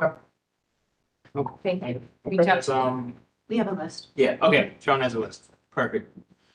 So just to recap, email your committee members, have them introduce themselves at the beginning of meetings, right? Just to create more, promote more engagement and just like having more constant communication. Invite speakers and recommend speakers to the office in addition to the speakers, the district office finding speakers for your committee meetings. I think that helps with just like broadening our horizons and connections and perspectives with our committee meetings. Trying to have one event or outing that can count for a committee meeting. So it can be an in-person committee meeting, it can be a joint committee meeting, it can be an outing that can count for one of your committee meetings. Hope every committee can strive to have that done in the upcoming year. We're going to explore a way to have real-time updates through an app like WhatsApp. I am not sure what that might look like, but that's something that's now noted and recorded. So something that we can try to figure out. It's just management, people consenting to be in the app, right? Like people wanting to be in the app. So we're gonna have to figure it out. But I think that's a good idea. And I'm not sure if community boards have that or are doing that. And then thinking through how all of our committees can engage in the neighborhood plan process with the Department of City Planning. So, did I miss anything? Any questions? Cool. All right, we are getting to the end of the agenda. I think I have 2 more items. So, executive committee discussion. So I wanted to have a conversation about what it means to be an executive committee member. We have basically have what that technically is in our bylaws. And I didn't want to propose anything too crazy. I'm trying to still figure out what it means to be a chair. That's also in the bylaws, right? So I'm trying to figure that out in the process. But the reason why I'm bringing this up, because according to our bylaws, the main responsibility that our executive committee has is more or less filling in the place if someone is missing or unable to attend. So if I'm unable to attend or chair a meeting, the vice chair steps in and then it follows like that. So I want to have a discussion, but also going forward, I think we also only have one executive committee meeting a year and two. So I'm not going to inundate us with more meetings. I know we're all busy. I'm pretty busy, right, as well. So like we're all busy, but I do think as an executive committee, we should just talk a bit more and try to figure out how are we operating. So, and I know, and I've actually spoken to some other board chairs at our board meetings, and they're trying to figure out what does it mean for their chair, their executive committee to have a portfolio. So from planning social outings to planning volunteering and community engagement and finding those opportunities for the board. Right. So what can that mean for our executive committee? That may also require a bylaw change, right? I'm not getting too ahead of myself, but I think we should just start having conversations of what that means and what we can start doing now. One of the things that our executive committee can start doing is being advocates for the board with our council members, right? Community board has not received budget increase, right? There are certain things that are impacting community board. I think there were 2 pieces of legislation introduced today, right? Like directly impacting community boards. So that's something that you can do as an executive committee member. You can also advocate in some of our longstanding issues, such as, Newkirk Plaza and 70th Precinct, right? As an executive committee member, you can say, hey, I'm on the executive committee as I am an executive committee member of Community Board 14, and this has been a longstanding issue, right? So speaking with our council member about those things. Do we have permission before making that statement? So I am giving you permission. I think the main thing that you can't do is like press or give a statement on behalf of the community board, right? I think the only person that can do that is me, but I mean, that's in our It only district. matters where the board already has a position. Exactly, right? We have a position on Advocacy for the 7-0. I bet, like, you know, if it's in the district need statement, if the board has written a letter of recommendation for a policy. So, another way is also, oh, I think that's a really nice way for us to utilize it, and I wonder if if we're gonna do this and it's something that is important to you and to the board to kind of carry on, if we have a list of things, because it's in the district needs statement, it's in different letters, but maybe one page that says, these are the board's positions on these things, and this is who you talk to. I think some of that is gonna spell when Joel was talking about kind of having a guideline for each committee as it pertains to the neighborhood plan. I'm gonna put, like, you know, the service delivery and links to data, but that, you know, those sort of like longstanding issues or upcoming issues could go on that list in terms of how they are relevant to each committee. So they might appear on more than one list. Yeah. You know, like transportation and community environment might get permeable pavement on both lists, but that was sort of the idea. yeah. And also, I forgot to say, we just did the legislative breakfast Yeah. to advocate with our elected officials for a new precinct house. So on that note, right, in the event that I can't make, I've been trying my best to make a lot of things. Trust me, I've been You were there. running, my calendar has been kind of crazy, but also just like, you guys can represent the board at some of these events. Also as a executive committee member, you can be on a CAB, right? A community advisory board. Yeah. I know, for instance, you're on Brookdale, right? We may or may not be getting a shelter this summer, and they're gonna need another community advisory. Yeah, I mean, and the ones that exist now. Yeah, and then the one that exists now. So those are more ways as an executive committee member that you can increase engagement and just do a bit more. And I'm also, I know there's blurred lines, but yes, this is me consenting to doing those things. And then, you know, in your own organizations as well, right? You have that duality. If you're part of a neighborhood association, you're part of another organization outside of your community board, right? That could also be a way for you to, one, share things from the community board, but also take information back to the community board. So I wanted to provide the space for thoughts. This is going to be something that we're going to be speaking about over the next year. But I just wanted to start. It's just something that I just noticed in my short time of being chair, right? Our bylaws basically just say if this person's missing, this person goes in, this person, but it doesn't really make too much sense to me. And I want to see if you guys are on the same page. Yeah. I just had a question, actually, just going Yeah. back to the, like, us being able to speak Yeah. about various issues. And I'm just thinking back to that article about Newkirk Plaza. Yeah. Was it the- Gotham is, yep, Gotham is. In my professional day job, I speak to a lot of press. My job is to get attention, essentially, for our city agency. So I have a lot of press contacts and a lot of ways to kind of draw attention to things. So I've always like left that separate and apart from any community board issues, but I can definitely get attention to things like the Kirk Plaza or a lot of things that maybe we want attention drawn to. But I've never considered that something that it's like, oh yeah, like a new precinct house. By the way, Katie Honan is sitting. Oh, Katie. Something else you should know about is how long we've been fighting for this. Yes. But I always consider that to be something that I shouldn't be doing without, you know. I mean, Working with the chair, like on any, you know, any given issue, you know, touch base with the chair and keep the district office in the loop, because this is what phone calls will come. yeah. Yeah, that article was weird. It wasn't really about Newkirk Plaza, it was about the Brooklyn Yeah. Bridge. It was sort of weird. Yeah. But yes, I mean, I think the neighborhood plan is another opportunity to bring these longstanding issues, like they feel, it's, for a lot of people feel stale, like, oh yeah, I heard about that. But anyway, moving on to the new thing, the new shiny object, but the neighborhood plan will be an opportunity to bring it back up, and to the extent that that draws press attention. It's time. Yeah. Sure. So I think you can do that. You're not giving hope to press. It's whether Right. you're making a statement on behalf of the board is Yeah. different. Yeah. Speaking on background and giving tips and directing people to the chair. Yeah. Thinking all allowable. Jerome? Yeah.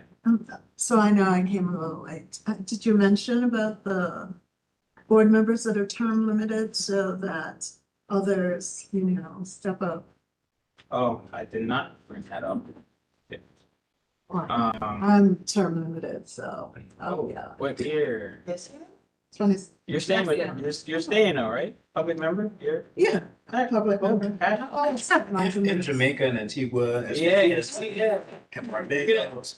Staten Island and the other. Your four term's gonna boroughs end and you just serve for permanently first. on island time, you know? It's like, no. If you're not reserved already. Right? What? You can look through. Brooklyn is part of Long Island. I've always been doing community service, even without, so it's fine. I'll be there. As long as Sean's here, I'm just teasing. So that is another thing. Board members now have term limits. And we're gonna start seeing the cycling off of board members starting in 2027.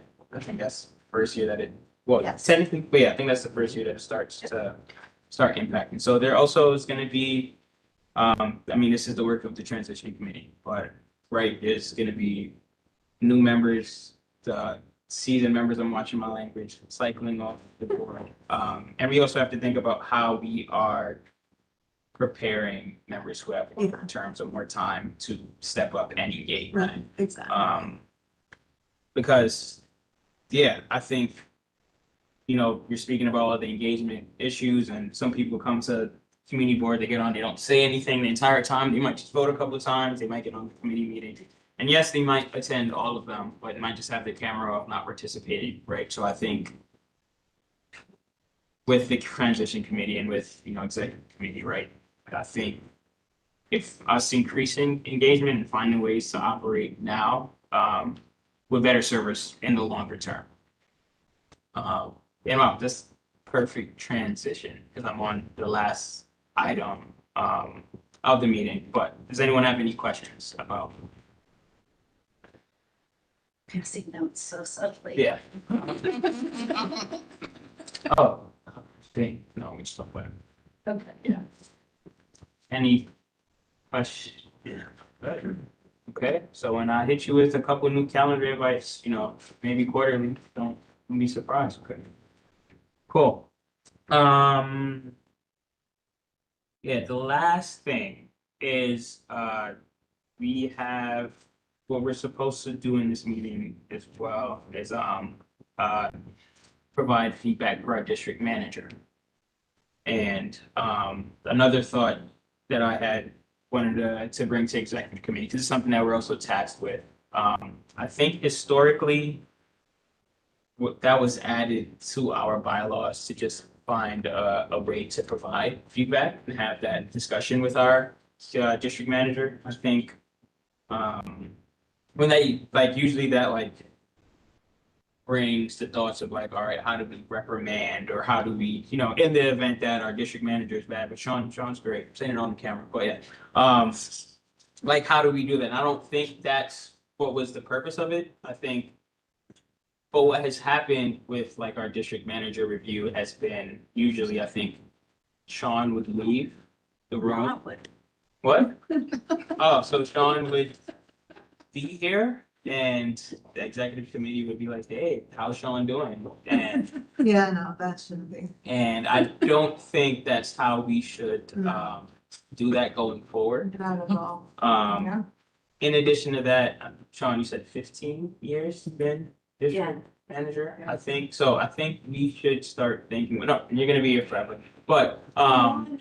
So you so can yeah. say, you can say that comfortably. Yeah, Don't so worry Sean about being won't- delicate. Why don't I start now? yeah, Sean won't be here forever. And I think as an executive committee, something that I think we should start having conversations about is how can we formalize that process, right? So I think it would be great to work with Sean on this, but we're the ones driving it on what are some goals, metrics, ways that we can evaluate our district manager holistically, and creating that process. So whoever the next district manager is, right? Like I think Sean is excellent, high performer, very engaged, very knowledgeable, but someone who might come into the role in the future may or may not be, and they may not know what their expectations are and what they might be doing. And for some of our members that have been here, then plan on staying here, right? And a new district manager, new style, might not have the historical institutional knowledge, right?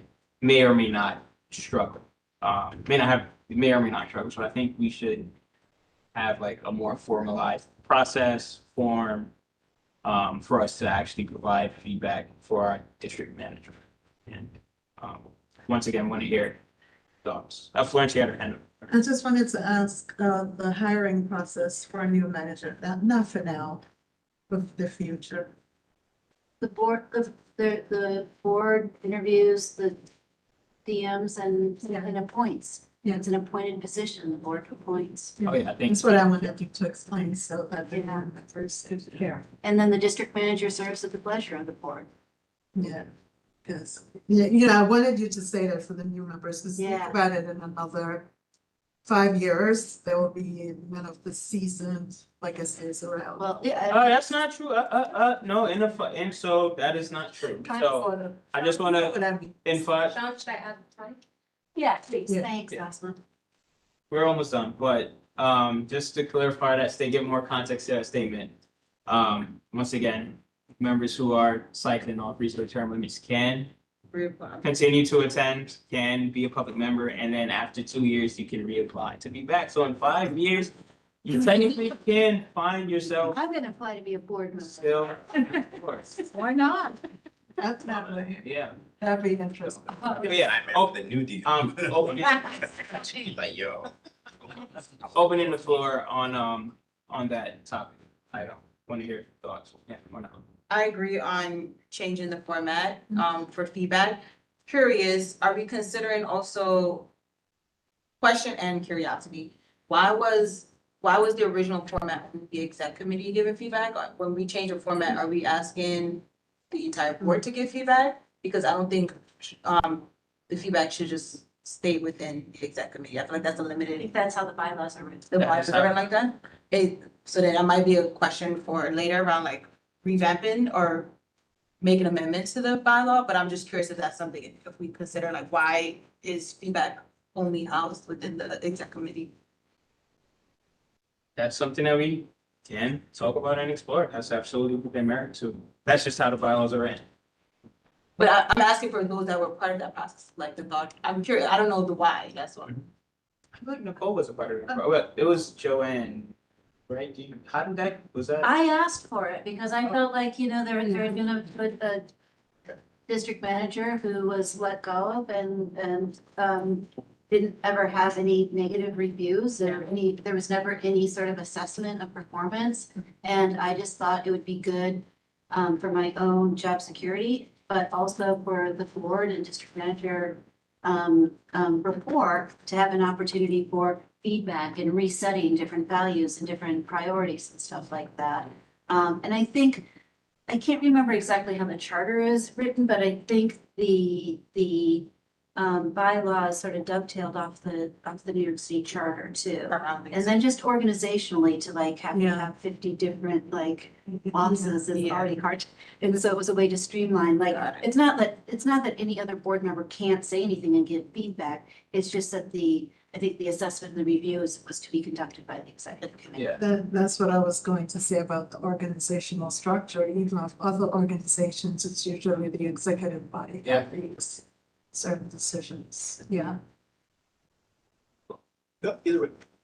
I would just take it from the other angle, like substantively, like, are we starting from scratch in terms of trying to figure out those metrics or those, standards, or is there anything out there that might assist us either through other community boards or, like, what does a district manager do? I mean, you do a million things, but is there a way for us to at least start from a, position and then we can frame it in our own mold?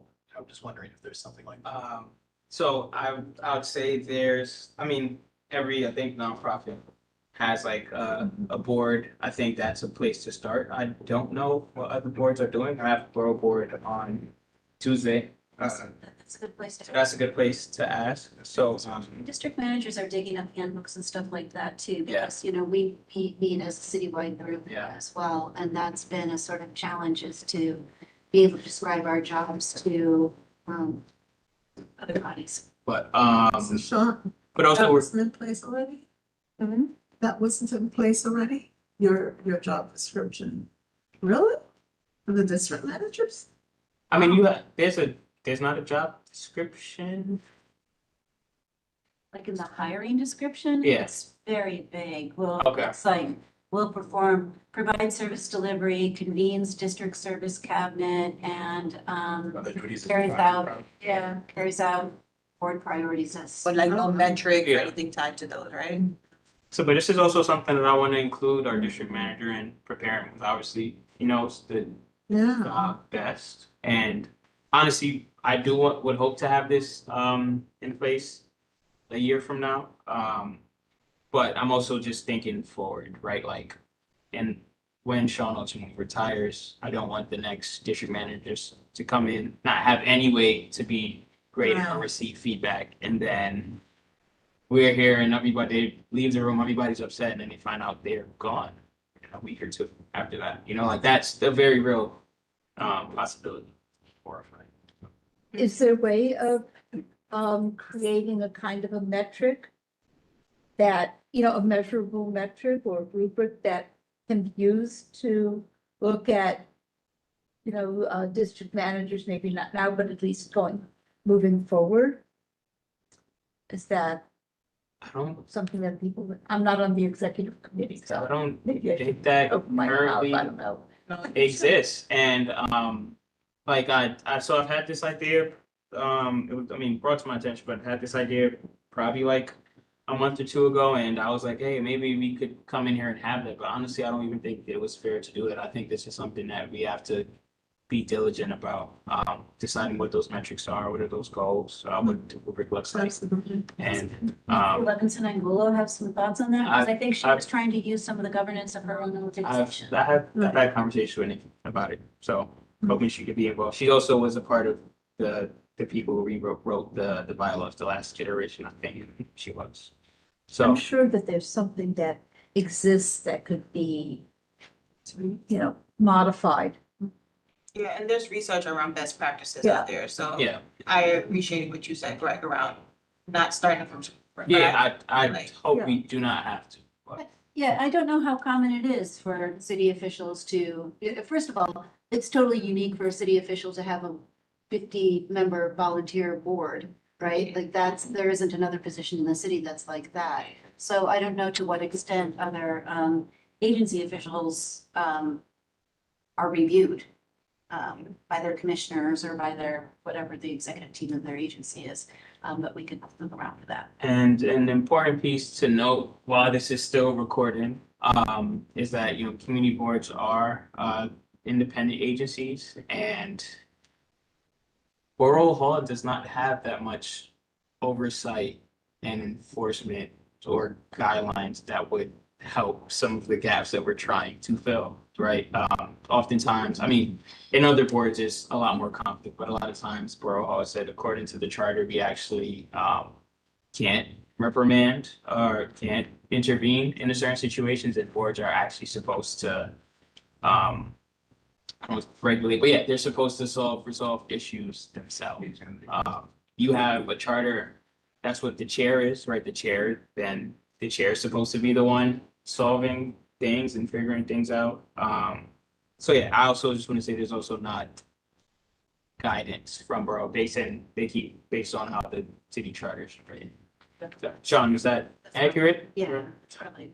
So sorry, for clarity, when I said best practices, I didn't mean to look to New York City. I meant in general. In the research- of course. In the research room, Of because course. I know already. I was thinking beyond just. No, agreed. Is Out there that there are metrics Or, for exactly, yeah. this kind of position or something close enough that one could modify it. and- Yeah, I agree. Absolutely.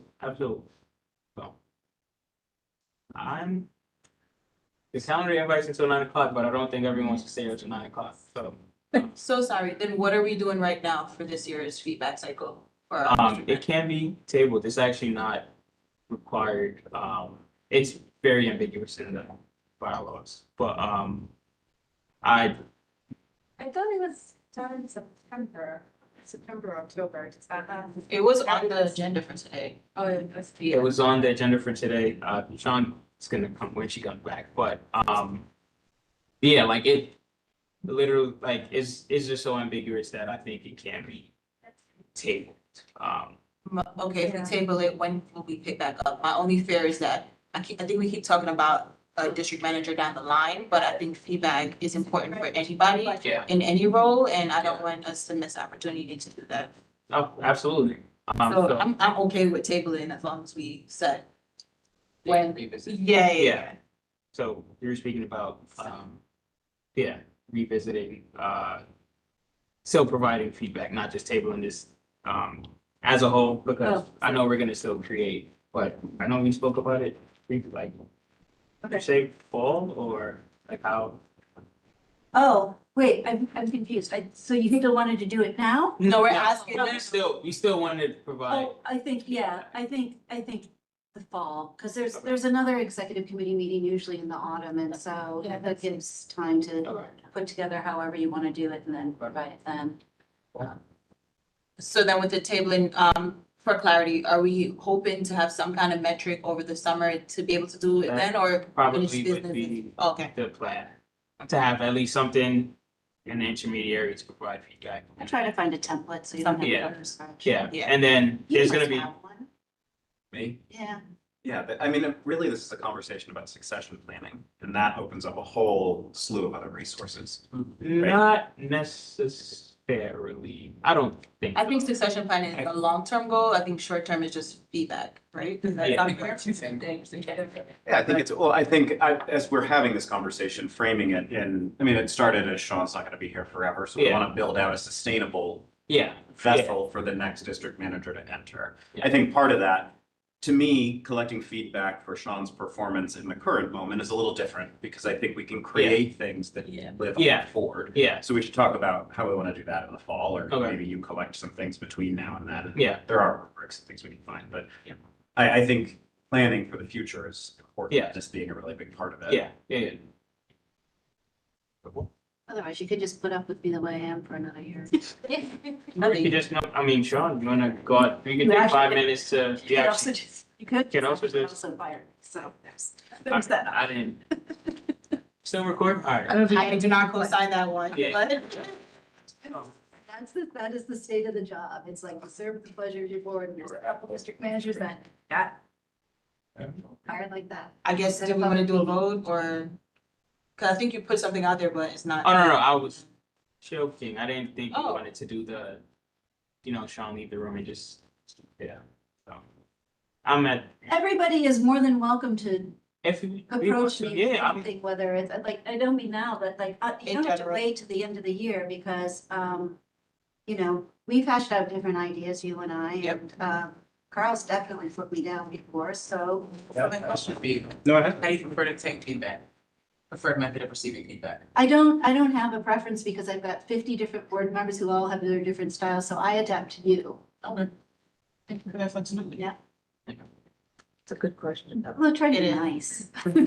Dude, so does. It is. because again, when you're talking about at some point in the future, Yeah. somebody else may have a very, very different style. Yes. That's true, or personality. Very different personality, very different style. And one of the things about having some kind of a metric is if, let's say you get somebody who comes in who's not as kind of well versed in this kind of an environment. And so they're kind of feeling their way. It can be a way of, just like when you kids get a report card, Nina is a smart girl, but she talks too much. I mean, that is like, that was the thing, okay? I'm being honest, but, you're like, but it gives you something to, to look at and to say, okay, well, so where do I need to improve? Where do I need to strengthen myself, with that, Yeah. whoever the person is. rather than simply being told, you know, you've done a lousy job, past year, we're done. Just to add on to that, just having a rubric across the board, I think it'd be helpful to take away like any biases. Exactly. Yep. You know, and it's like, oh, this person likes feedback this way, or sitting in, not sitting in. Nope, across the board, it's been established, executive Great. committee, this is what we want, this is how it's gonna be, Exactly. just like. the bylaws. Exactly. And it can be changed, right? So Yeah. as long as everybody is voting on it. You were gonna say something? Yeah, I'm just gonna say you're awesome. Personally, I think that. I agree with all the group stuff and whatever. That would be great. We have that, but just throw it out there tonight. Like personally, I think your performance this year has been fantastic. Stellar for next year. Stellar. Wait till next time. And it's like that both as, you know, as a co-chair, serving on executive board on all this stuff, and also someone who, a resident of our community, calling in my own issues in my own building when, you know, fires and lots of, porcelain limits, all kinds of. Yeah. And so someone who just knows everything and knows who to put in contact and knows Yes. That all part, that. that part. It's a great staff and an active board, so that, thank you though. I've That's the appreciated. reason, like, Yeah. you guys, it's not compliment fishing. What's the Yeah. construction? I was just about to criticism? say that, Sean. Thank you. I was gonna say a combination of both what Melissa and Nina said. I think two things could be true at the same time. Someone could be absolutely awesome. That report card, you could have like a 98, right? You're awesome. And then like, what is the constructive feedback? Yeah. Dawn's not smart enough to talk as much as she does. But like, That's true. making sure that I think the format we do it in now may not allow for everyone's style. Like, Yeah. speaking from, I know I can pull Sean to the side and have a conversation, but that doesn't work for everybody. Like, Yeah. Sean is receptive and flexible, but not everybody gives feedback that way or is comfortable giving feedback that way. So I think when we consider the format, just thinking of like the most accessible way that everyone can provide feedback in a constructive manner, minus like the subjectivity, so that it can be really clear on like, these are the amazing things, please continue to keep doing these things. Here are like areas of growth. And that doesn't mean that you're lousy. Yeah, Yeah. sure. Yeah. Anything else? Good? Everyone feeling good? All right, cool. I don't have my, but all right, this meeting's done. Take your bottle. Don't break the bottle. Break a table. Break that. We have limited funds. Nixon 7. How about that?